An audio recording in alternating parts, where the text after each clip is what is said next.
Now, and Caitlin, you've been seeing some of the crazy video, these images coming out of these storms on social media. Jennifer, everyone was posting what they saw on social media as tornadoes swept through Alabama and our state of Georgia.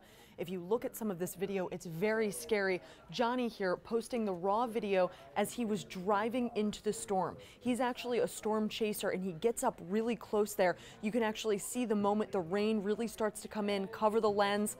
Look at that in the distance. It just looks ominous. It's very scary. Then we have James Spann, who posted this video. This is as he's crossing into Lee County yesterday. This is near Smith Station. That's the video we saw earlier that you were showing us.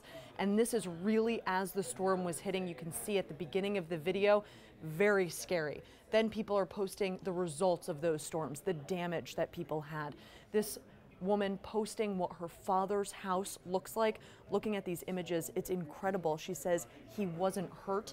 Then we have more destruction here. This is the police department posting what a gas station there looks like. So very scary stuff there, Jennifer. And I know it wasn't just limited to Alabama and Georgia where all of the damage is. That's exactly right, Caitlin. Thank you so much. Yesterday